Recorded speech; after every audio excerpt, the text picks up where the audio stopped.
Il y a des endroits que l'histoire officielle décrit avec une précision chirurgicale et dont elle tait, avec la même précision, les détails qui dérangent profondément. Tomar est l'un de ces endroits.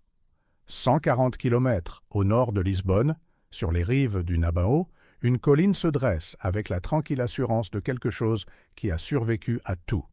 Sur cette colline, le Convento de Cristo, un site classé au patrimoine mondial de l'UNESCO depuis 1983.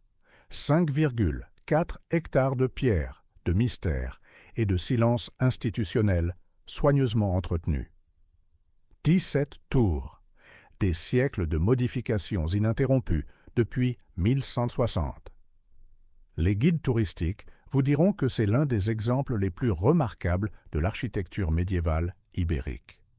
Ils ne vous diront pas que 4 des 7 niveaux du complexe sont fermés à toute visite. Pas seulement au public, également aux chercheurs, aux universitaires, aux journalistes, à la plupart des ecclésiastiques. La Direction Geral do Patrimônio Cultural, l'administration portugaise chargée du patrimoine national, contrôle l'accès avec une rigueur que d'autres nations réservent à leurs installations militaires les plus sensibles. Des demandes d'accès aux archives de certaines sections ont été refusées à des chercheurs académiques dans des cas documentés. Pas des amateurs curieux, des professionnels, des universitaires avec des accréditations institutionnelles, des projets de recherche approuvés, des lettres de recommandation de leurs établissements. La réponse est toujours la même, accès non accordé. La raison n'est jamais donnée de manière substantielle. Ce qui est extraordinaire, ce n'est pas que quelque chose soit caché à Tomar.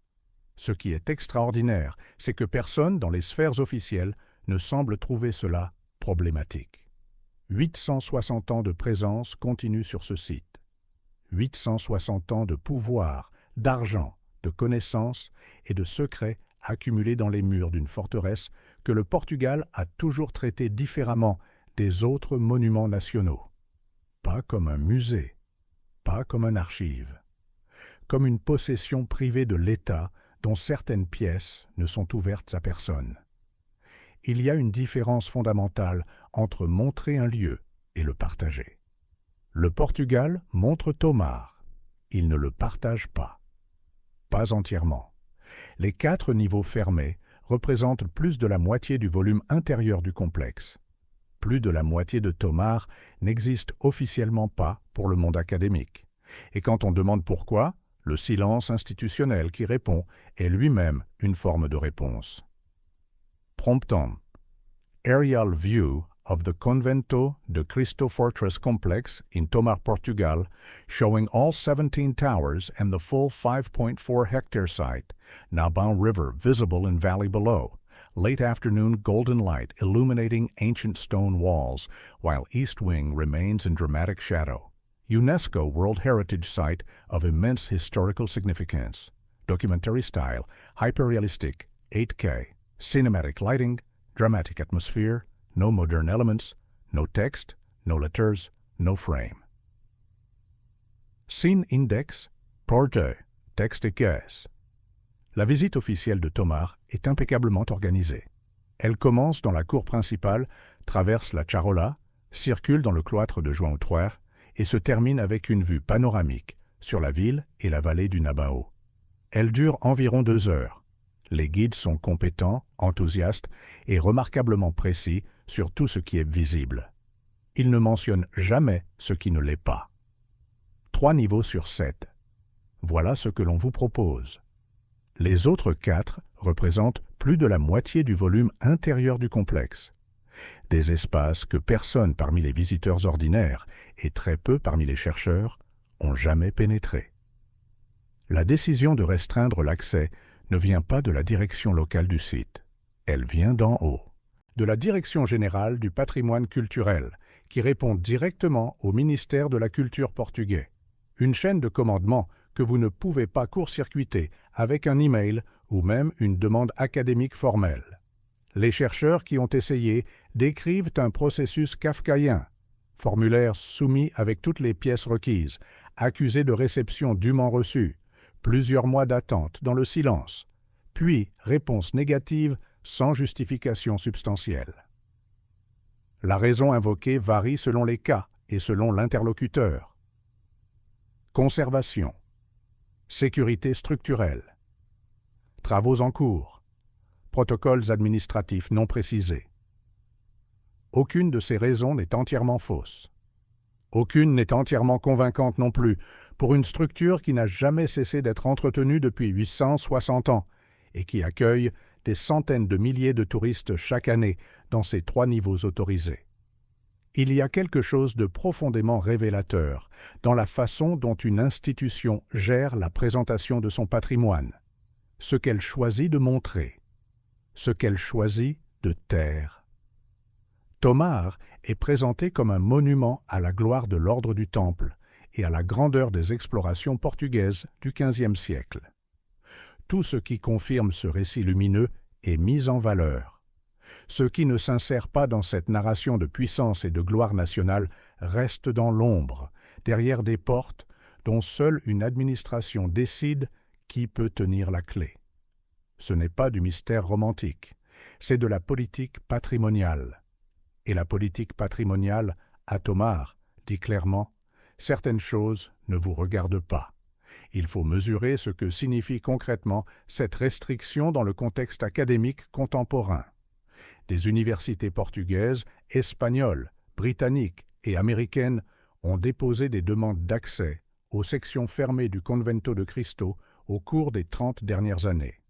Le résultat est uniformément négatif. Certaines demandes n'ont même pas reçu de réponse formelle. D'autres ont été renvoyées à des procédures administratives si complexes qu'elles sont pratiquement impossibles à compléter dans un délai raisonnable pour un projet de recherche. La transparence que l'UNESCO exige officiellement de ces sites classés patrimoine mondial se heurte, à Tomar, à une opacité administrative qui semble défier les principes fondateurs de la classification elle-même. Le paradoxe est saisissant. La classification UNESCO de 1983 était censée garantir non seulement la préservation physique du monument, mais aussi son accessibilité pour la recherche et la connaissance. À Tomar, elle a garanti la préservation. L'accessibilité est restée l'exception réservée à un cercle infiniment restreint dont les critères d'appartenance ne sont jamais explicités publiquement. Promptant Interior of the Convento de Cristo, accessible tourist area, showing ornate Manueline architecture in the main cloister, elaborate stone carvings and arches in warm museum lighting, well-preserved heritage space representing only 3 of the 7 levels, the contrast between what is shown and what remains sealed, documentary-style hyper-realistic 8K, cinematic lighting, dramatic atmosphere, no modern elements, no text, no letters, no frame. Scene index, chance, chapter, title. Gualdimpe et la fondation du Temple portugais, texte S. Le 1er juin 1160, un homme pose la première pierre d'une forteresse destinée à changer l'histoire du monde occidental. Cet homme s'appelle Gualdim País.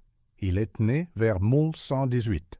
Il mourra en 1195. Entre ces 2 dates, il aura fondé l'une des institutions les plus puissantes et les plus secrètes que le Portugal ait jamais connues. Premier grand maître des Templiers au Portugal, Gualdim País n'est pas simplement un général ou un administrateur militaire. Il est un croisé endurci, un initié, un homme qui a combattu aux côtés du roi Afonso Henriques, le premier roi du Portugal, et qui a participé à la deuxième croisade, entre 1147 et 1150. 3 ans en Terre Sainte. 3 ans à garder le Saint-Sépulcre, à étudier l'architecture du complexe du Temple de Salomon, à côtoyer des traditions sessotriques que les Templiers ne consignaient pas dans des documents destinés à circuler librement.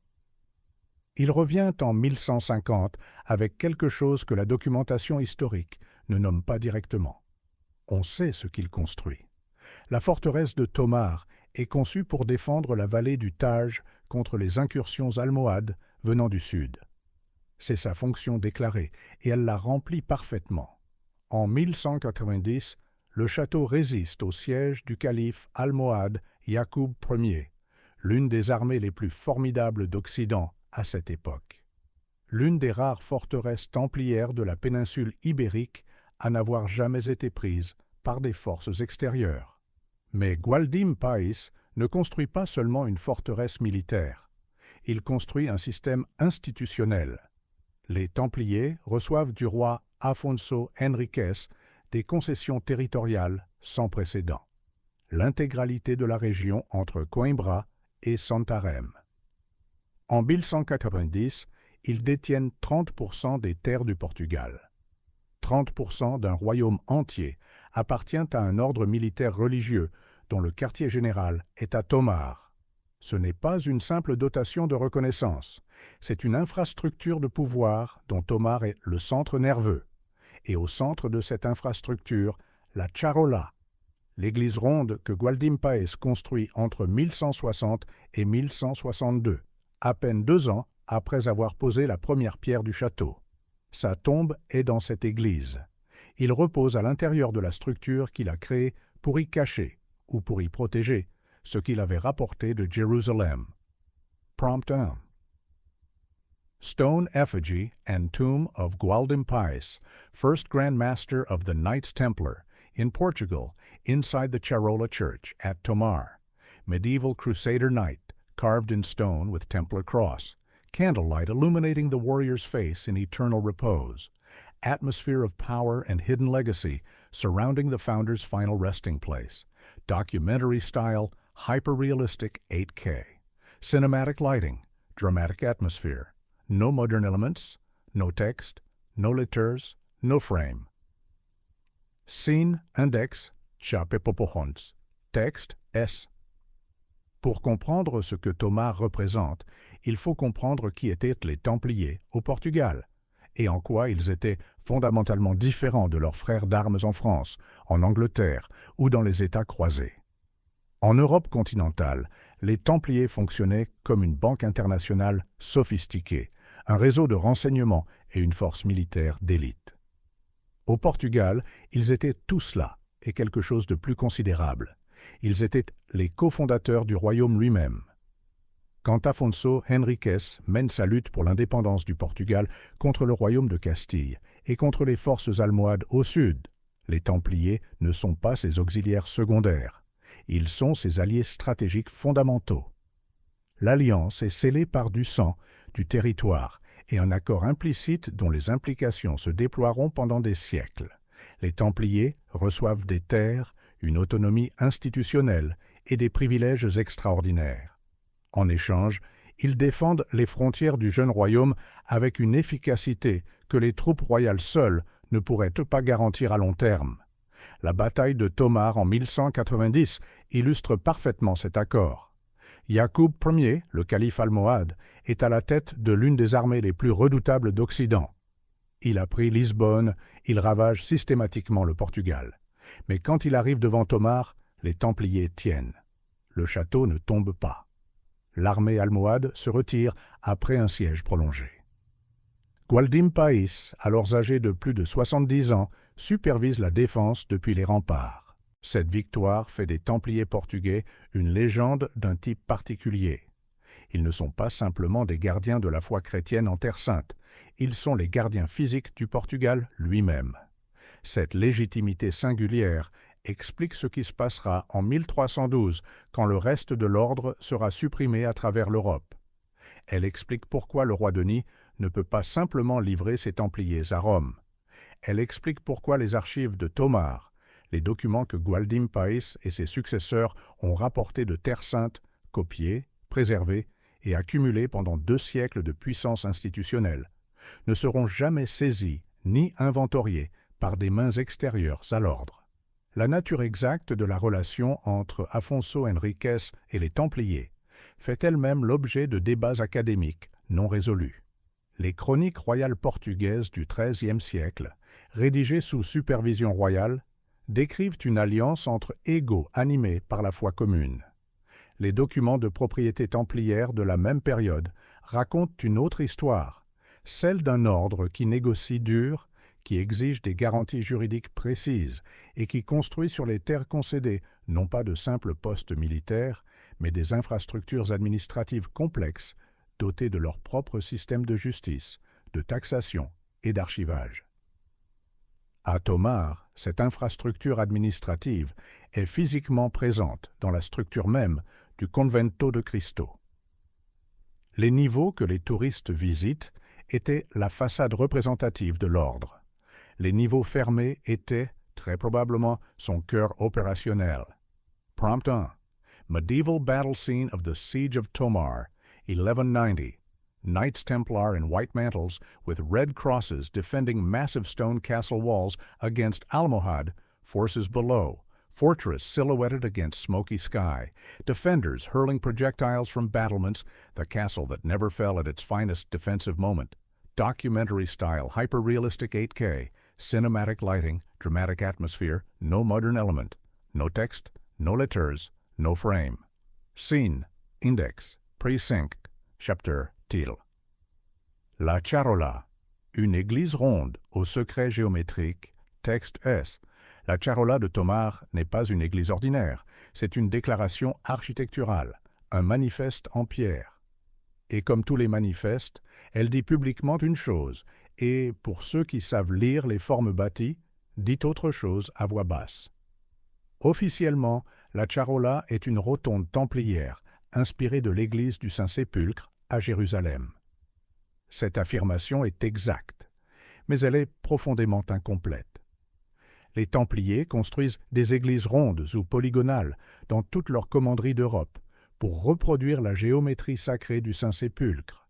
La Temple Church à Londres, consacrée en 1185, l'église ronde de Laon, l'église templière de Ségovie, l'abbaye du Lys. C'est un programme architectural cohérent, délibéré et chargé d'intentions symboliques. Ce qui distingue la Charola de Tomar des autres rotondes templières, c'est la précision mathématique extraordinaire de sa conception. Elle est un polygone de 16 côtés qui fonctionne comme un cercle à l'extérieur. À l'intérieur, une structure octogonale centrale est entourée d'un déambulatoire pour les processions, avec une abside orientée vers l'est. Cette configuration n'est pas simplement esthétique. Elle encode les proportions du temple de Salomon, telles qu'elles sont décrites dans le premier livre des rois, chapitre 6.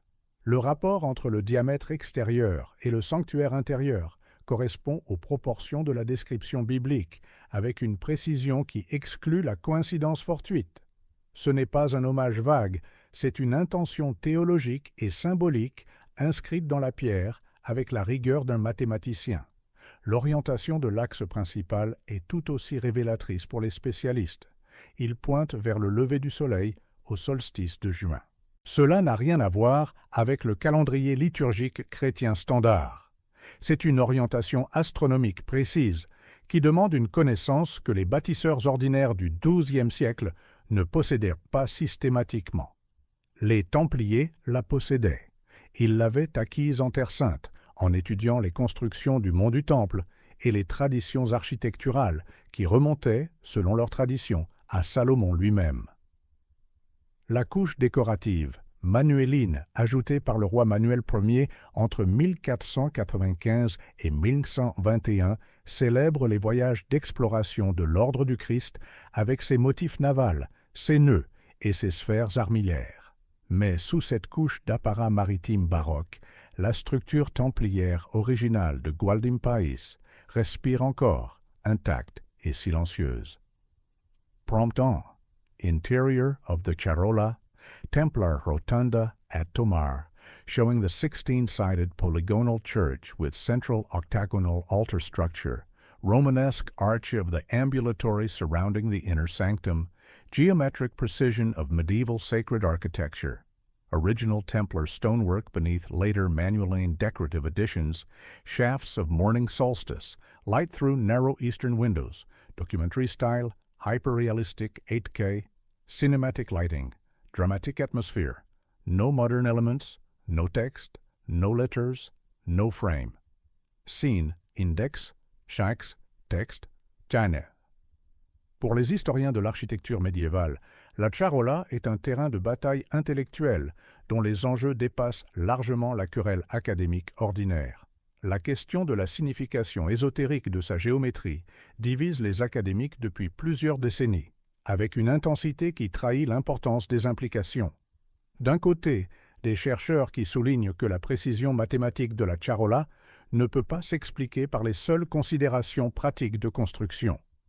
De l'autre, l'école dominante des historiens de l'art, qui qualifie toute lecture symbolique approfondie de projection romantique sur des structures dont les intentions premières étaient militaires et liturgiques.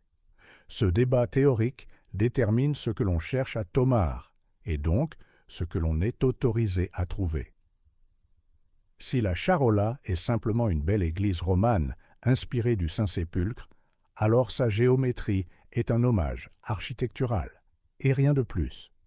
Si la charola encode des proportions spécifiques issues de traditions textuelles que les Templiers ont rapportées de Terre Sainte, proportions qui correspondent à des descriptions dans le corpus biblique, dans des manuscrits hébraïques médiévaux, dans des traités d'architecture islamique que les Templiers ont pu consulter à Jérusalem. Alors la question de ce qui est conservé dans les niveaux fermés de Tomar prend une dimension entièrement différente et infiniment plus dérangeante. Les Templiers n'étaient pas seulement des moines soldats, ils étaient des administrateurs d'empire, des banquiers internationaux, des architectes, des cartographes et des collecteurs systématiques de textes. Leur scriptorium de Jérusalem, actif entre 1119 et 1187, a produit et accumulé des documents dont une fraction seulement a survécu dans des archives connues et accessibles. Le reste, dispersé lors de la chute de Jérusalem en 1187, ou préservé dans des forteresses comme Tomar, qui n'ont jamais été prises, jamais soumises à un pillage, jamais livrées à des mains extérieures. La géométrie de la charola est la preuve matérielle que les Templiers portugais savaient des choses que leurs contemporains ne savaient pas. La question est simplement la suivante. Qu'est-ce qu'ils ont aussi conservé pour le prouver et le transmettre? Il est documenté que les Templiers entretenaient à Jérusalem des contacts intellectuels réguliers avec des érudits juifs et musulmans, contacts que l'Église regardait avec une suspicion croissante, mais qu'elle ne pouvait pas interdire à des hommes dont elle avait besoin pour défendre ses possessions en Orient. Ces contacts leur ont donné accès à des corpus textuels, mathématiques, astronomiques, géographiques, que l'Europe chrétienne ne connaissait pas encore dans leur intégralité. La charola, avec son orientation solsticiale précise et ses proportions salomoniques documentées, est la trace architecturale de ce transfert de savoir. Ce que les documents auraient pu dire, la pierre l'a dit à sa place. Pendant 860 ans, sans que personne n'ait eu besoin d'ouvrir la porte scellée pour le comprendre. Prompt on? Geometric analysis perspective of the Carola Rotunda from above, showing the precise 16-sided polygon with central octagon, mathematical perfection of Templar architectural proportions, golden ratio relationships visible in the stonework pattern, sacred geometry encoded in 12th century medieval construction, documentary-style hyper-realistic 8K, cinematic lighting, dramatic atmosphere, no modern elements, no text, no letters, no frame. Sarfmar. Scene Index, Charles Shaken, Chapter Title. Les passages souterrains de Tomar, texte E. En 1990, l'archéologue portugais Fernando Branco publie dans la revue académique Arqueologia et Historia un article qui ne fait aucun bruit dans les grands médias, mais qui circule dans les cercles spécialisés, avec l'effet sourd d'une bombe à retardement. Branco documente l'existence de tunnels souterrains sous le Convento de Cristo qui s'étendent au-delà du périmètre de la forteresse. Il ne s'agit pas de galeries de service ou de drains médiévaux d'entretien hydraulique. Branco parle de tunnels, d'une largeur, d'une profondeur et d'une facture qui supposent une construction intentionnelle et réfléchie, planifiée par des ingénieurs qui savaient exactement ce qu'ils faisaient et pourquoi ils le faisaient sous le niveau du sol. L'article est soigneusement factuel. Branco ne spécule pas sur leur fonction, il documente leur existence.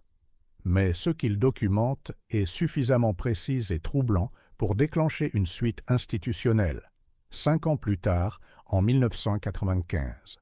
Dans le cadre d'études préalables à de nouveaux travaux de restauration, des relevés par radar à pénétration de sol sont conduits sous la coordination de l'Instituto Português do Patrimonio Arquitectónico. Ces relevés identifient 3 anomalies distinctes sous le cloître principal du complexe. Premièrement, un grand vide d'approximativement 12 mètres sur 8 mètres sur 4 mètres, situé à 6 mètres de profondeur sous le pavage du cloître. Deuxièmement et troisièmement, 2 structures en forme de couloir, s'étendant respectivement vers le nord et vers le sud, depuis la zone centrale. Ces résultats sont publiés dans un rapport technique interne de l'IPAR. Ils ne sont pas intégrés à l'interprétation patrimoniale publique du site. Ils ne figurent pas sur les panneaux explicatifs que les visiteurs lisent. Ils ne sont pas mentionnés dans les guides officiels du monument. Un rapport qui identifie un vide souterrain de dimension remarquable sous l'un des monuments les plus visités du patrimoine mondial de l'UNESCO devient un document interne que l'institution ne juge pas nécessaire de communiquer aux centaines de milliers de visiteurs annuels. La question de la nature précise de ces espaces souterrains est formellement débattue entre spécialistes autorisés à consulter le rapport. Mais une citerne, aussi sophistiquée soit-elle, ne ressemble pas architecturalement à 2 couloirs s'étendant dans des directions opposées. Et une citerne n'a pas besoin d'être tenue dans un rapport interne, loin du regard public. Prompt 1. Ground Penetrating Radar Visualization of Underground Void beneath the Convento de Cristo Cloister.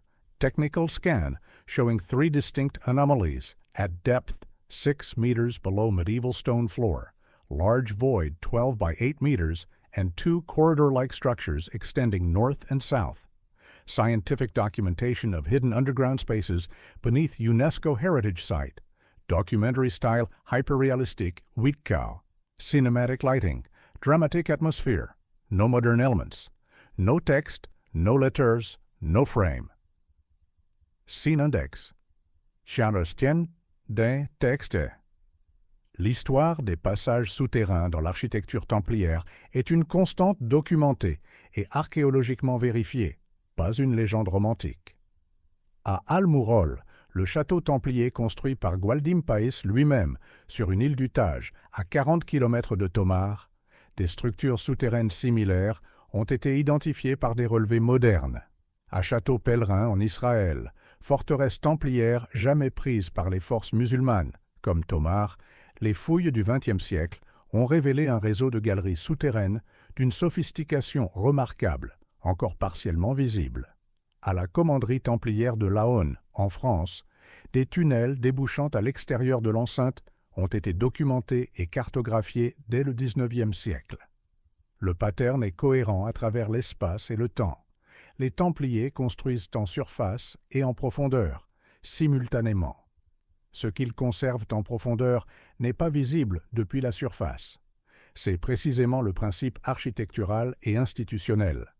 Pourquoi le cas de Tomar serait-il fondamentalement différent de celui d'Almurol, de Château-Pèlerin ou de Laon? Pourquoi la forteresse, qui n'a jamais été prise, jamais saisie, jamais soumise à un inventaire extérieur à l'ordre, n'aurait-elle pas utilisé ses sous-sols exactement comme les Templiers utilisaient leurs sous-sols dans toutes leurs forteresses majeures? La réponse officielle est qu'on ne sait pas. Que les anomalies détectées par le radar pourraient avoir diverses explications plausibles. Que sans excavation contrôlée, aucune conclusion définitive n'est possible. Cette position est formellement exacte. Elle est aussi étrangement confortable pour une administration qui contrôle l'accès au site, contrôle les autorisations d'excavation et contrôle quels rapports techniques circulent dans le domaine public et lesquels restent documents internes à usage restreint. Le vide souterrain de 12 mètres sur 8 mètres sous le cloître principal du Convento de Cristo n'a pas été ouvert. Pas en 1995 quand le radar l'a identifié avec précision. Pas en 2000. Pas en 2010. Pas en 2020. Pas depuis la publication du rapport IPAR. Il attend à 6 mètres de profondeur sous les pieds des touristes qui photographient les arcs Renaissance du cloître de João III sans avoir la moindre idée de ce qui se trouve sous leurs semelles. Prompton. Ancient stone tunnel system beneath medieval Templar fortress revealed in dramatic torchlight series of vaulted passages extending in multiple directions from central underground chamber, Templar era, hydraulic engineering, and secret passage construction, vast underground spaces below a castle that was never conquered in 8 centuries, documentary-style, hyper-realistic 8K, cinematic lighting, dramatic atmosphere, no modern elements, no text, no letters, no frame. Chapter Scene, Index, Eucharist. Chapter Title, L'Ordre du Christ, les Templiers qui survécurent. Texte S. Le 22 mars 1312, lors du Concile de Vienne, le pape Clément V supprime officiellement l'ordre du Temple par la bulle Vox in Excelso. C'est l'un des actes les plus extraordinaires et les plus cyniques de l'histoire ecclésiastique médiévale. La dissolution, par décret papal, d'un ordre religieux militaire qui a duré 2 siècles, défendu la chrétienté, accumulé des richesses colossales et combattu sous la bannière de l'Église elle-même. En France, où l'attaque contre les Templiers a commencé dans la nuit du 12 au 13 octobre 1307 sous l'impulsion financière et politique du roi Philippe IV le Bel, des centaines de frères sont arrêtés simultanément, torturés dans les prisons royales, condamnés par des tribunaux inquisitoriaux. 54 d'entre eux sont brûlés vifs en 1310 pour avoir rétracté leurs aveux. Jacques de Molay, dernier grand maître de l'ordre du Temple, est brûlé sur un bûcher à Paris en mars 1314, en face de la cathédrale Notre-Dame. En Angleterre, en Allemagne, en Italie, l'ordre est dissous et ses propriétés transférées aux Hospitaliers de Saint-Jean. Au Portugal, quelque chose de radicalement différent se produit. Le roi Denis Ier refuse d'accepter la culpabilité de ses Templiers. Ce n'est pas un geste romantique de chevalerie déplacée. C'est une décision politique et stratégique parfaitement calculée. Denis sait, et il a des raisons très concrètes et documentées de le savoir, que les Templiers portugais n'ont pas commis les crimes hérétiques dont on les accuse en France. Plus fondamentalement, il comprend parfaitement qu'il a une dette institutionnelle envers eux, que la politique romaine ne peut pas l'effacer unilatéralement. Les Templiers ont aidé à bâtir son royaume. Ils ont défendu ses frontières au prix de leur sang. Ils tiennent 30% de ses terres et constituent une force militaire irremplaçable. On ne trahit pas impunément des alliés fondateurs d'un tel calibre, même sous pression papale, directe. Denis négocie. La négociation est longue, diplomatiquement complexe, menée sur plusieurs années avec Rome, et finalement couronnée de succès total. En 1318, le pape Jean XXII autorise la création de l'Ordem de Cristo, qui absorbe les Templiers portugais, leurs propriétés, leur personnel et leurs traditions institutionnelles dans leur intégralité. Prompten, solemn medieval ceremony showing Portuguese knights, Templar, formally receiving new white and red mantles of the Order of Christ in the Convento de Cristo Tomar, Pope's representative presiding over the transformation ritual, Templar identity surviving suppression through Portuguese royal protection the moment the order changed name but preserved its complete continuity, documentary-style, hyper-realistic 8K, cinematic lighting, dramatic atmosphere, no modern elements, no text, no letters, no frame. Scene Index, Patin, texte ES. Ce qui se passe au Portugal entre 1312 et 1319 est sans équivalent dans l'histoire de la suppression templière. Les Templiers portugais ne sont pas jugés, pas torturés, pas contraints de comparaître devant des tribunaux inquisitoriaux. Ils ne confessent donc rien, ni les supposées pratiques hérétiques, ni la vénération du Baphomet, ni le crachat sur la croix lors des cérémonies d'initiation. Les aveux extorqués sous la torture en France ne s'appliquent pas ici. Ce fait a une conséquence capitale, souvent négligée par les historiens généralistes. Leurs archives ne sont pas saisies. Leurs documents ne sont pas examinés par des enquêteurs pontificaux envoyés de Rome. Personne d'extérieur à l'ordre n'inventorie ce que contiennent les caves, les armoires et les coffres de Tomar pendant cette période critique. Le parchemin de Chinon, découvert par l'historienne spécialisée Barbara Frahl dans les archives secrètes du Vatican en 2001, révèle une vérité explosive que les registres officiels avaient soigneusement dissimulée. Clément Saint-By avait privément absous les dirigeants templiers en 1308, 4 ans avant de publiquement supprimer l'ordre sous pression politique. Il savait qu'ils étaient innocents des accusations d'hérésie. Il les a supprimés quand même, pour des raisons liées à sa dépendance totale envers Philippe IV de France, dont il était politiquement captif à Avignon.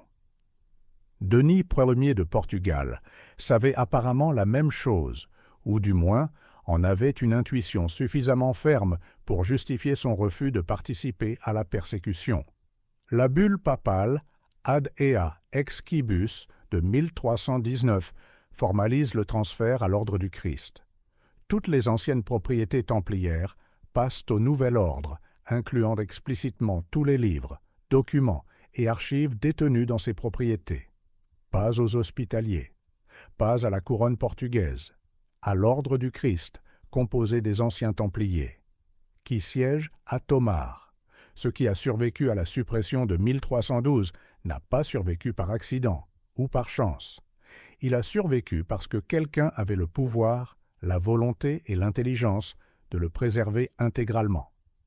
La formulation exacte de la bulle Ad ea exquibus mérite qu'on s'y arrête. Elle transfère non seulement les biens immobiliers, terres, châteaux, maisons de commanderie, mais aussi explicitement les biens mobiliers de toute nature, en incluant la catégorie distincte des libri, documenta et archiva. Les rédacteurs de la Curie romaine ont soin de distinguer ces 3 catégories. Les libri désignent les livres liturgiques et théologiques.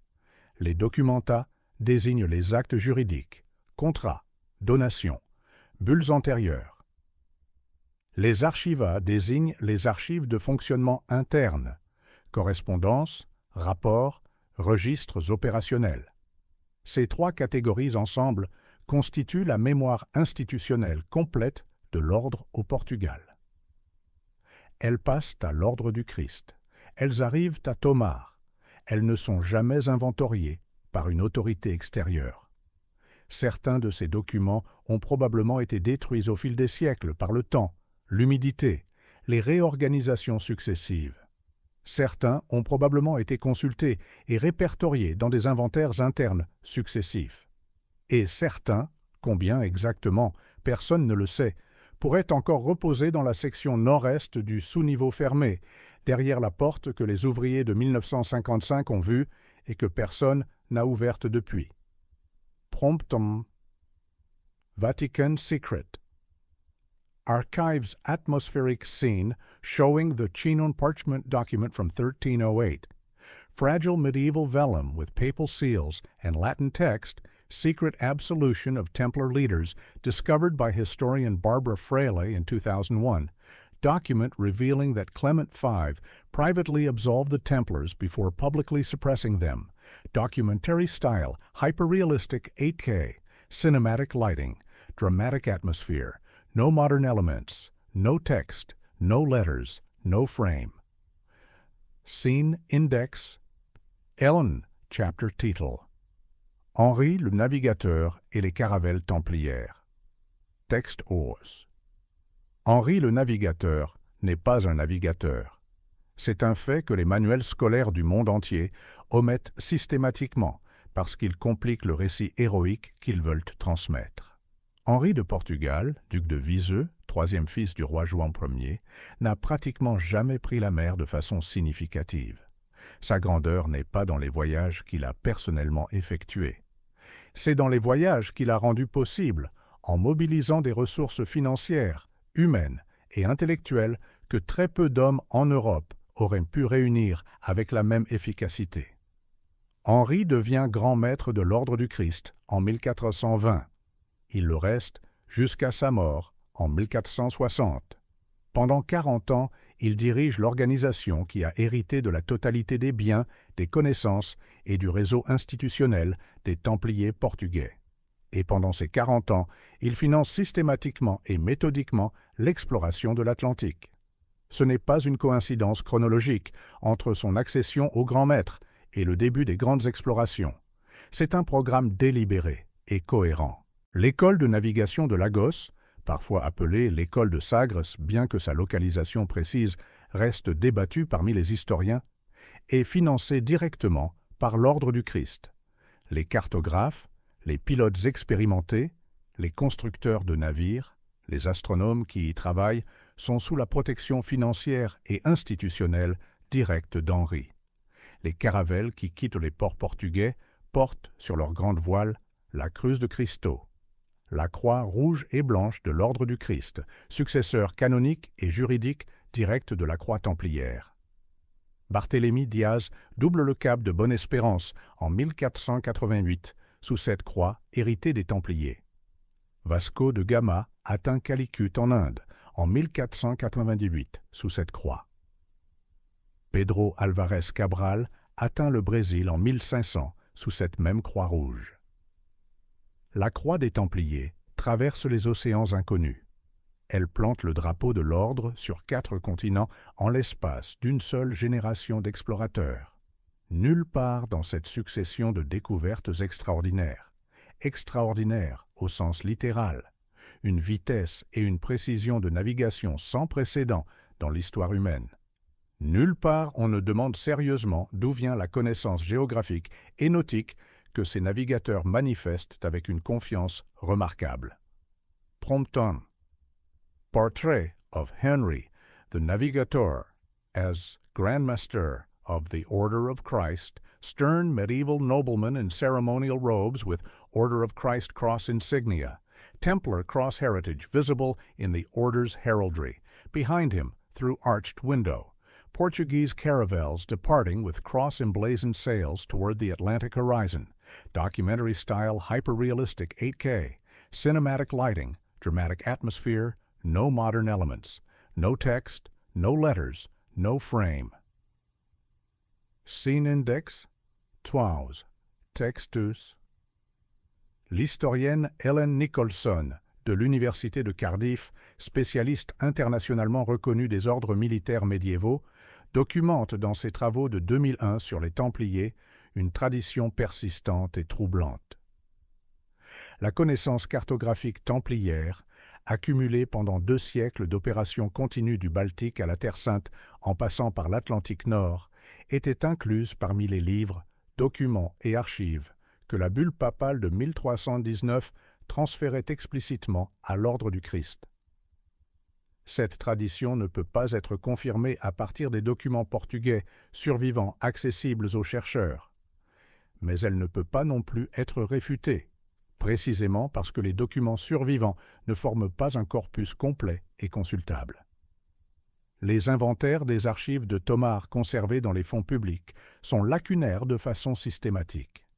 Des sections entières sont cataloguées sous des références génériques qui ne permettent pas d'identifier leur contenu ou sont simplement absentes des inventaires publics sans explication. Les Templiers ont opéré dans l'Atlantique de manière documentée, pas spéculative. Leur commanderie au Portugal, en Galice, aux îles Canaries et au large des côtes africaines témoignent d'une présence maritime substantielle et organisée. Les Canaries étaient connues des navigateurs médiévaux bien avant les dates officielles de redécouverte. Les Açores, dont la découverte officielle portugaise date de 1427, apparaissent avec une précision troublante sur certaines cartes médiévales antérieures à cette date. La carte Pizzigano de 1424 montre 2 îles dans l'Atlantique Nord-Ouest que plusieurs chercheurs sérieux identifient comme correspondant à des îles caribéennes. Ces anomalies cartographiques sont profondément inconfortables pour l'histoire officielle linéaire des grandes découvertes. Elles le sont encore davantage si l'on accepte l'hypothèse que l'Ordre du Christ héritait d'une tradition cartographique templière substantielle et secrète, parce qu'alors, La question n'est plus de savoir si les Portugais avaient des informations préalables sur les terres qu'ils allaient explorer. La question devient plus précise et plus dérangeante. D'où venaient exactement ces informations et où sont les documents originaux qui permettraient de le prouver? L'extraordinaire précision des explorations portugaises dans la seconde moitié du XVe siècle n'est pas un détail mineur.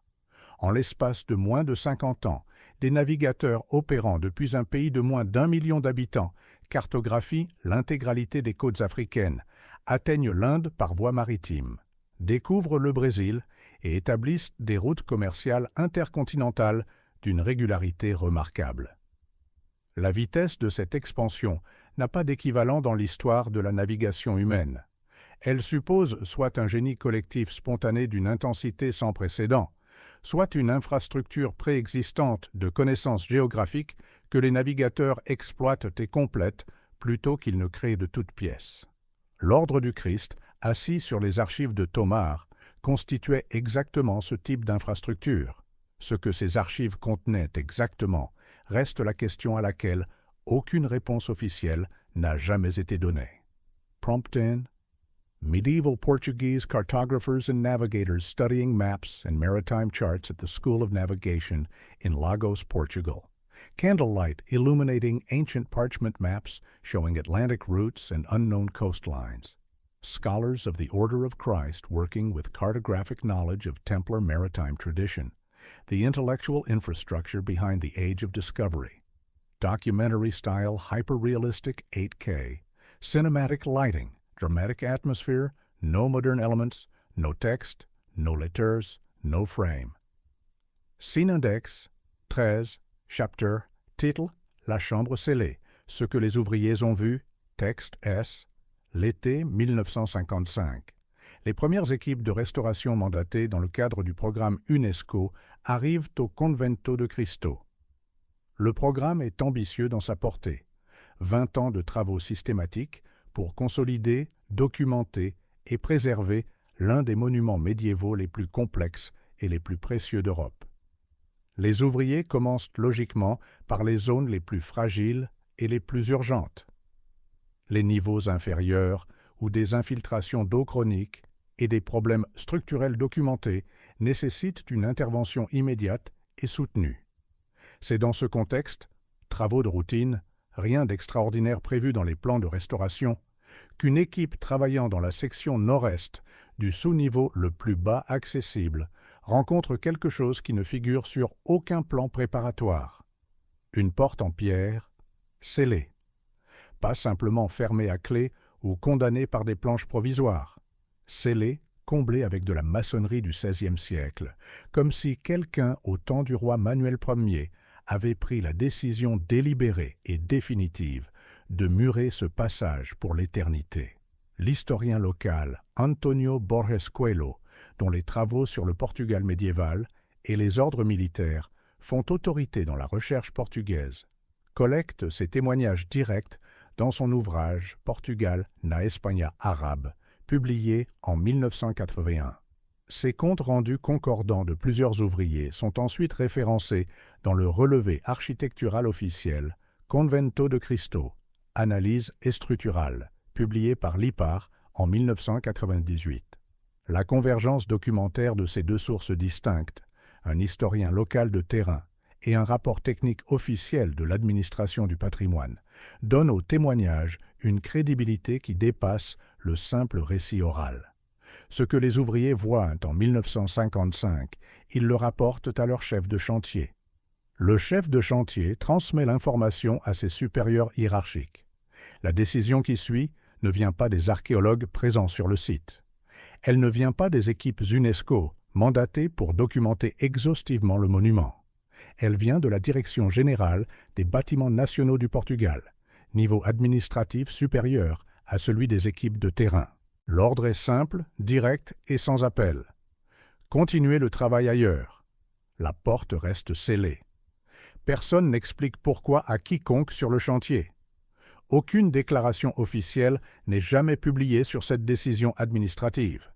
La porte n'a pas été ouverte depuis l'été 1955. Prompt in. UNESCO restoration workers in 1950s work clothes discovering a sealed stone doorway in the lower levels of the Convento de Cristo, ancient blocked archway with 16th century masonry filling what was once a passage, dramatic moment of discovery followed by institutional suppression of the find. Workers halted before the sealed wall by official order, documentary-style hyper-realistic 8K, cinematic lighting, dramatic atmosphere, no modern elements, no text, no letters, no frame. Chambas, scene, index. 14. Text case. La décision de ne pas ouvrir l'espace scellé est en elle-même un document historique de première importance. Les institutions ne prennent pas de telles décisions par hasard ou par négligence administrative fortuite. Elles les prennent délibérément dans un contexte politique et idéologique précis, avec des motivations qui peuvent être comprises rétrospectivement avec clarté. En 1955, le Portugal est gouverné par l'Estado Novo d'António de Oliveira Salazar, un régime autoritaire, profondément nationaliste et catholique qui utilise systématiquement l'histoire nationale comme instrument central de légitimation politique et d'identité collective. La mythologie des grandes découvertes, les caravelles héroïques, les navigateurs téméraires, la mission civilisatrice du Portugal dans le monde, est au cœur absolu de ce discours de légitimation. Tomar, en tant que forteresse des Templiers devenue l'ordre du Christ, ayant financé ces découvertes, est un élément fondateur de ce mythe national. Dans ce contexte idéologique précis, qu'est-ce qui aurait pu se trouver derrière cette porte scellée pour qu'une administration décide immédiatement et sans explication de ne pas l'ouvrir? Des documents ordinaires de gestion courante? Des caves vides et sans intérêt? Des vestiges archéologiques mineurs? Ces hypothèses banales ne justifient pas un ordre administratif immédiat de continuer le travail ailleurs. Elles ne justifient pas le silence institutionnel complet qui a suivi sur des décennies. Ce qui justifie un tel ordre, c'est la certitude ou la probabilité forte que ce qui se trouve derrière cette porte changerait quelque chose d'important. Quelque chose d'assez fondamental pour qu'une administration préfère le laisser exactement où il est, plutôt que d'avoir à gérer publiquement ce que sa découverte implique. L'Estado Novo avait une pratique documentée de contrôle de l'information historique. La PIDE, sa police politique, surveillait activement les historiens et les chercheurs dont les travaux menaçaient le récit national officiel. Des manuscrits gênants ont été retirés d'archives. Des chercheurs ont été découragés de poursuivre certaines pistes de manière non violente mais systématique. La décision de 1955 sur la porte scellée de Tomar s'inscrit dans cette logique de contrôle préventif de la connaissance historique. Quand Salazar disparaît en 1968, quand le régime tombe lors de la révolution des œillets en 1974, la porte reste fermée. Parce que la raison de la fermer n'était pas Salazar. La raison précède Salazar de plusieurs siècles et lui survit de plusieurs décennies. Promptant, Dark atmospheric interior of Convento de Cristo, lower level, showing sealed stone doorway with heavy 16th century masonry, blocking ancient passage, institutional decision to leave it sealed visible in its completely untouched state. Decades of UNESCO restoration work surrounding but carefully avoiding this single blocked arch, the deliberate architecture of concealment in stone, documentary style, hyper-realistic 8K, cinematic lighting, dramatic atmosphere, no modern elements, no text, no letters, no frame. Scene, index, Champfethard, chapter title. Les cartographes et les pièces qui n'existent pas, texte messe. Il existe 2 séries de documents cartographiques officiels sur le Convento de Cristo, qui ne concordent pas entre elles d'une façon qui ne peut pas être expliquée par une simple erreur de mesure ou une ambiguïté d'interprétation. La première série, les dessins architecturaux du XVIe siècle, conservés à l'Archivo Nacional, Torre do Tombo, les archives nationales du Portugal, à Lisbonne. Ces documents, produits pendant la grande campagne de travaux manuélines sous le règne du roi Manuel Ier, sont d'une précision et d'un détail remarquables pour leur époque. il montre la disposition intérieure complète du complexe au moment de sa plus grande splendeur architecturale. La deuxième série, les plans de relevé produits par les équipes techniques pendant les travaux de restauration des années 1955 à 1975. Ces plans sont également précis. Ils représentent l'état de la structure telle qu'elle est effectivement mesurée et vérifiée par les équipes de terrain. Les deux séries ne concordent pas. La discordance se situe précisément dans la section nord-est du sous-niveau, environ 180 mètres carrés, qui apparaissent dans les dessins du XVe siècle sous la forme explicite d'une chambre voûtée de dimensions substantielles, mais qui n'apparaissent pas dans les plans de relevé modernes.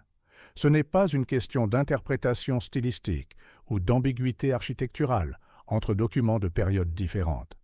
Ce n'est pas une simplification cartographique. Les plans modernes marquent explicitement la zone comme inaccessible pour des raisons non précisées et la laissent en blanc. Un blanc qui a la forme exacte d'une décision, pas d'une lacune technique. L'équipe de relevé savait que quelque chose se trouvait là.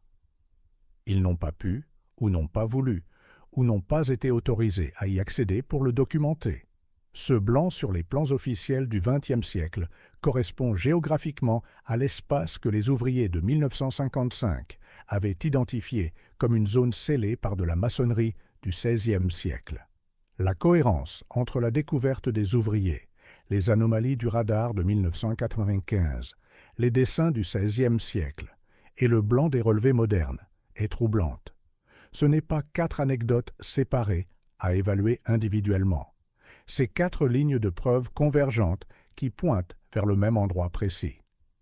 Promptant side-by-side comparison of 16th century architectural drawing and modern survey floor plan of the Convento de Cristo Northeast section. One document showing vaulted chamber in detail, and the other showing a conspicuous blank space marked inaccessible.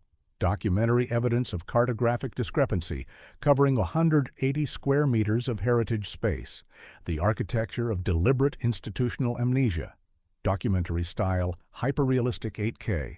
Cinematic lighting, dramatic atmosphere. No modern elements, no text, no letters, no frame. Scenindex, Pshaon 16, Texteus. En 2004, lors d'une conférence académique spécialisée sur les campagnes de construction manueline dans l'architecture portugaise, l'architecte et chercheuse en patrimoine Maria João Neto de l'Universidade de Lisboa soulève publiquement et pour la première fois devant un auditoire académique structuré la discordance cartographique entre les plans du XVIe siècle et les relevés modernes du Convento de Cristo. Elle le fait avec la prudence méthodologique caractéristique des milieux académiques portugais, sans spéculer sur les causes ou les contenus possibles, en se limitant strictement à constater le fait documentaire. Sa conclusion est d'une laconicité révélatrice. Elle note la discordance avec précision, précise que sa résolution définitive exige un accès qui n'est pas accordé par les instances compétentes et continue sa présentation sur d'autres points architecturaux. L'audience réagit avec l'inconfort caractéristique des milieux académiques, confrontés à des questions qu'ils ne peuvent pas traiter, sans se heurter frontalement à des murs institutionnels. Quelques questions polies et prudentes sont posées. Puis la session continue vers le sujet suivant. La communication de Neto n'est pas suivie d'une demande académique collective d'accès aux zones concernées. Elle n'est pas relayée dans la presse généraliste. Elle n'entraîne aucune réaction officielle publique de l'administration du patrimoine culturel portugais. Elle demeure dans les actes de la conférence, un document académique spécialisé qui circule dans un périmètre étroit de spécialistes et ne produit aucun effet pratique et mesurable sur l'état de l'espace scellé. C'est précisément le mécanisme par lequel les secrets institutionnels survivent intacts dans les sociétés démocratiques modernes dotées d'une presse libre. Pas par la censure directe ou la répression, par l'absorption silencieuse. Le fait gênant est reconnu dans un cadre académique contrôlé et respectueux des institutions, attribué à un déficit d'accès technique provisoire et laissé en suspens avec la promesse implicite que peut-être un jour, les conditions d'accès évolueront. Depuis 2004, Tomar reste exactement aussi fermé qu'avant la conférence de Netto. Les 180 mètres carrés absents des cartes officielles n'ont pas réapparu. La porte scellée n'a pas été ouverte. La discordance entre les plans du XVIe siècle et les relevés du XXe siècle n'a pas été résolue. Elle attend, documentée dans les actes d'une conférence que peu de gens ont lue, une réponse que les institutions compétentes n'ont jamais jugé nécessaire de fournir. Promptant. Academic Heritage Conference in Lisbon, showing Portuguese researcher presenting architectural floor plan discrepancy to scholarly audience. Large presentation screen showing plan comparison with the blank inaccessible section clearly visible. Academics confronting institutional barriers to heritage documentation, the moment of public acknowledgement that changes nothing. Documentary style, hyper-realistic 8K, cinematic lighting, dramatic atmosphere, no modern elements, no text, no letters, no frame. Scene Index, Prime 27, Chapitre Title. Ce que les niveaux inférieurs pourraient de contenir, texte E. Les théories sur le contenu des niveaux fermés de Tomar vont du raisonnable et documenté au spectaculaire et spéculatif. L'honnêteté intellectuelle exige de les examiner dans l'ordre de leur probabilité documentaire, pas dans celui de leur attrait dramatique ou de leur potentiel commercial pour les médias.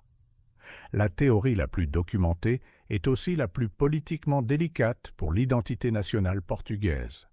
Les niveaux fermés contiendraient des registres financiers détaillés de l'ordre du Christ, incluant les comptes précis des voyages d'exploration et leur financement. Ces documents existeraient, s'ils ont survécu, dans les archives de Tomar pour une raison institutionnelle simple. L'ordre du Christ était la structure de financement principale des grandes découvertes. Ces fonds, issus directement des possessions territoriales et des réseaux financiers hérités des Templiers portugais, ont payé les caravelles, les équipages, les instruments de navigation, les cartographes engagés pour les voyages successifs. Si ces registres précis ont survécu dans leur intégralité, ils permettraient d'établir, avec une précision inédite et définitive, qui a financé exactement quoi, à quelle date, dans quelles conditions contractuelles. Ils permettraient surtout de répondre avec des chiffres réels à une question que l'historiographie portugaise préfère systématiquement laisser ouverte et vague. Quelle proportion de l'âge des découvertes était un projet national héroïque porté par la vision royale, et quelle proportion était l'investissement calculé et froid d'un ordre militaire supprimé qui gérait ses propres intérêts économiques à long terme. La deuxième catégorie de contenu possible, tout aussi troublante pour l'histoire officielle, des documents cartographiques antérieurs aux dates officielles de découverte, des cartes ou des descriptions de côtes qui montreraient que les navigateurs portugais savaient, dans les grandes lignes, ce qu'ils allaient trouver avant de partir le chercher. L'existence de tels documents ne prouverait pas nécessairement que les Portugais ont découvert l'Amérique avant Colomb. Elle prouverait que la connaissance géographique de l'Atlantique était plus ancienne, plus précise et plus diversement partagée que l'histoire officielle linéaire ne l'enseigne, et que cette connaissance était en partie d'origine templière, transmise via l'ordre du Christ. Prompt N. Interior view of hypothetical sealed Templar archive chamber beneath Convento de Cristo, ancient stone vault containing wooden chests and bound manuscripts, rolled parchment maps, and financial ledgers of the Order of Christ, financing the Age of Discovery, the preserved intellectual and financial heritage of the Knights Templar, never surrendered from Portugal. Documentary style, hyper-realistic 8K, cinematic lighting, dramatic atmosphere, no modern elements, no text, no letters, no frame. Scene Index, Penakanst, texte S. La troisième catégorie de contenu possible est encore plus dérangeante sur le plan historiographique parce qu'elle touche directement à la légitimité narrative de la suppression templière elle-même. Les documents de la période du procès, entre 1307 et 1312. Les Templiers portugais ne sont pas jugés. Cela signifie qu'ils ne confessent rien sous la torture.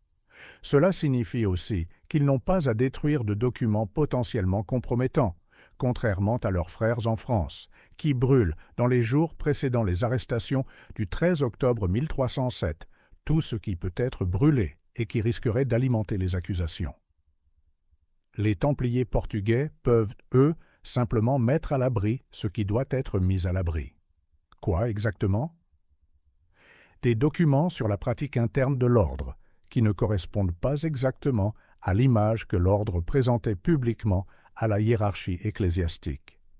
Des règles non écrites, des rituels d'initiation, des correspondances diplomatiques avec des puissances non chrétiennes, des comptes rendus d'expéditions dont les détails n'étaient non pas destinés à circuler, des documents que les enquêteurs pontificaux auraient trouvé suffisamment gênants pour alimenter les accusations, mais que les Templiers portugais n'ont jamais eu à présenter devant un tribunal ecclésiastique.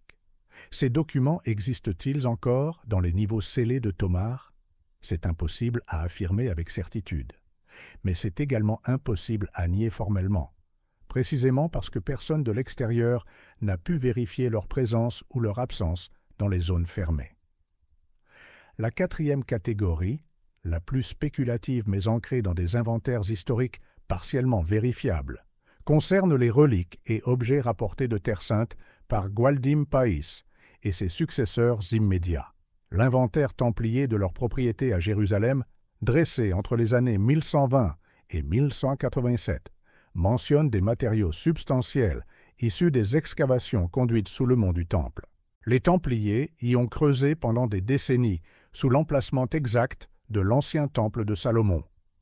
Ce qu'ils ont découvert lors de ces fouilles et surtout ce qu'ils ont choisi de conserver et de transporter jusqu'en Europe est l'une des grandes questions ouvertes de l'archéologie médiévale. Tomar, la forteresse imprenable qui n'a jamais été prise, aurait été dans cette hypothèse l'endroit le plus sûr d'Europe pour conserver ce que l'ordre considérait comme absolument irremplaçable. Les fouilles sous le mont du Temple, conduites par les Templiers dans les premières décennies du XIIe siècle, sont documentées par plusieurs sources contemporaines, dont Guilhem de Tyr et les chroniques de la première croisade. L'ampleur exacte de ce que les chevaliers ont extrait de ces fouilles n'est pas connue des historiens modernes avec précision. Ce qui est connu, c'est que les Templiers accordaient à leur découverte de Jérusalem une importance institutionnelle considérable, suffisamment considérable pour que ces objets et documents figurent dans des testaments, des donations et des correspondances pontificales comme des biens d'une valeur extraordinaire à préserver. Si une partie de ces matériaux a été acheminée vers Tomar pendant les décennies précédant la chute de Jérusalem en 1187, ou dans les années qui ont suivi la chute de Saint-Jean d'Acre en 1291, la chambre scellée de la section nord-est constituerait un dépôt d'une valeur historique et archéologique sans équivalent en Europe.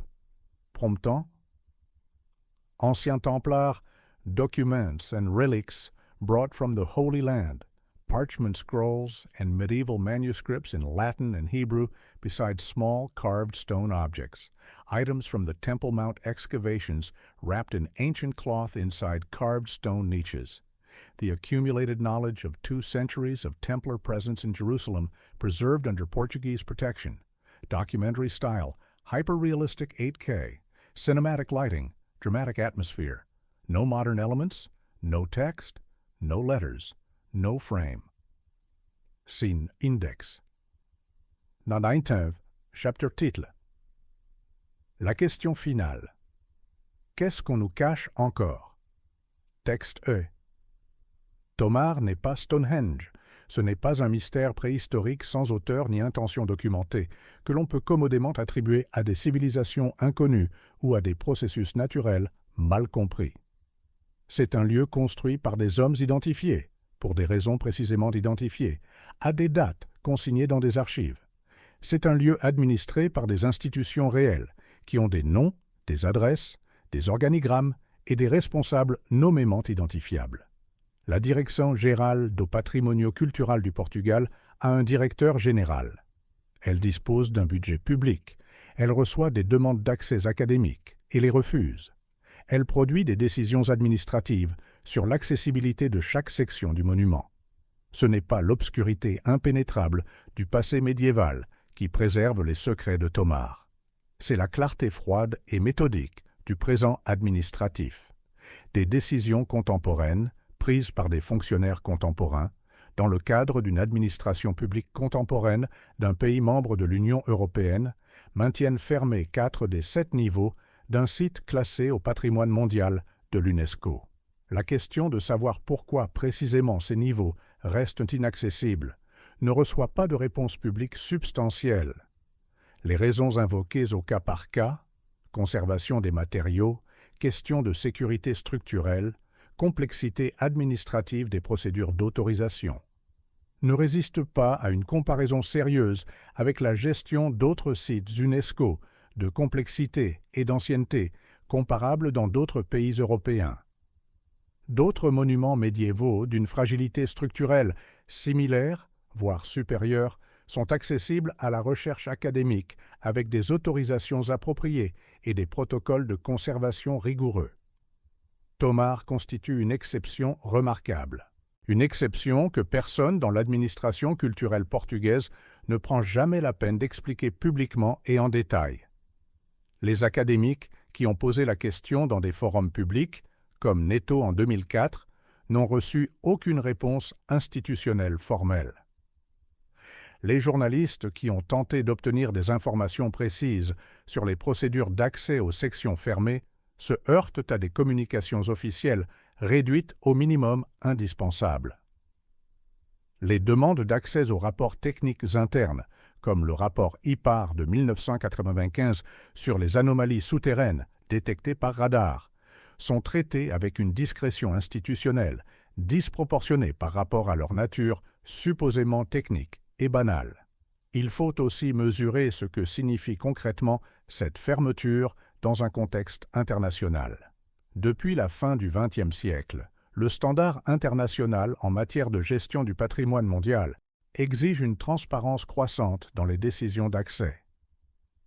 Les États signataires de la Convention du patrimoine mondial de 1972 ont des obligations non seulement de préservation physique, mais aussi d'accessibilité raisonnée à des fins de recherche scientifique. Le Portugal est signataire de cette convention. Il en a bénéficié pour obtenir la classification de Tomar en 1983. Il n'en a pas pleinement respecté les implications en ce qui concerne les sections fermées du complexe. Cette tension entre les obligations formelles de l'État portugais envers l'UNESCO et la réalité de l'accès à Tomar n'a jamais fait l'objet d'une procédure internationale. Personne n'a formellement challengé la politique d'accès du Portugal auprès des instances onusiennes compétentes. Le silence diplomatique entoure Tomar avec la même constance que le silence administratif national. Comme si toutes les parties avaient tacitement convenu qu'il valait mieux ne pas pousser cette question jusqu'à sa conclusion logique. Promptant, the sealed northeast section of the Convento de Cristo lower level at night, ancient stone corridor, ending abruptly at the blocked doorway, single torch casting long shadows on rough ancient stone walls, the weight of 8 centuries of accumulated secrets pressing against the sealed door, the moment before the question that has no official answer, documentary style, hyper-realistic 8K, cinematic lighting, dramatic atmosphere, no modern elements, no text, no letters, no frame. Chapter, scene index, Psalm 20, texte S. Il y a une réponse à toutes ces questions accumulées. Elle est infiniment plus troublante que n'importe quelle théorie du complot élaborée par des amateurs fascinés par le mystère templier. La réponse la plus dérangeante n'est pas qu'il se trouve quelque chose d'extraordinaire, de spectaculaire ou de surnaturel derrière la porte scellée de Tomar. La réponse la plus dérangeante est qu'il pourrait s'y trouver quelque chose de parfaitement ordinaire. Des documents comptables soigneusement tenus, des registres financiers exhaustifs, des correspondances diplomatiques sans phare, des cartes de navigation annotées, des inventaires détaillés de propriétés et de ressources. La paperasse administrative méticuleuse d'un ordre militaire qui a géré 30% du territoire portugais pendant 2 siècles, qui a financé les explorations qui ont fondé l'empire colonial portugais, le plus étendu du XVe siècle, et qui a survécu à sa propre suppression légale en se réinventant sous un autre nom avec la bénédiction papale. Si cette documentation ordinaire a survécu intacte à Tomar, et c'est plausible, parce que Tomar n'a jamais brûlé, jamais été pillé par des forces extérieures, jamais soumise à un inventaire systématique par des mains étrangères à l'ordre. Elle permettrait de réécrire l'histoire économique, politique et idéologique du Portugal médiéval et de la période des découvertes, avec une précision documentaire dévastatrice pour les narratives nationales en place.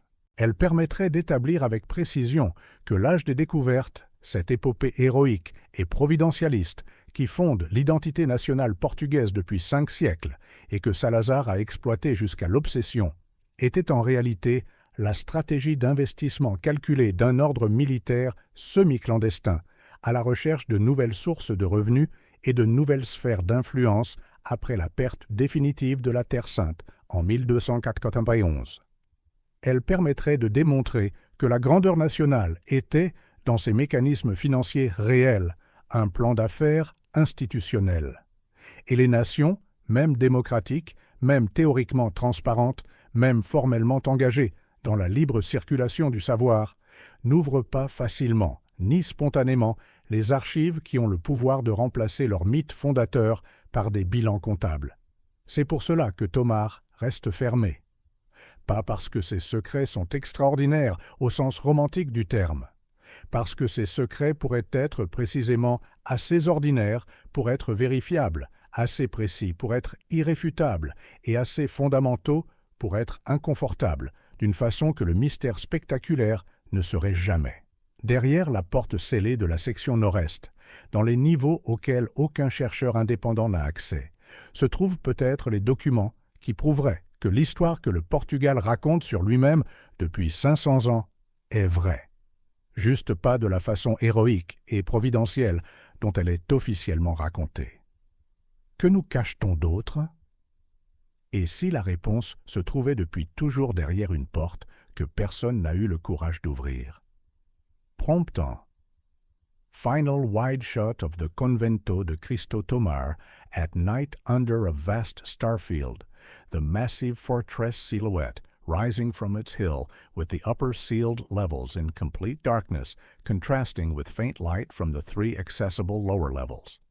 The physical architecture of institutional secrecy made visible in the difference between light and darkness in ancient stone, the unanswered question embodied in 8 centuries of silence, documentary-style, hyper-realistic 8K, cinematic lighting, dramatic atmosphere, no modern elements, no text, no letters, no frame.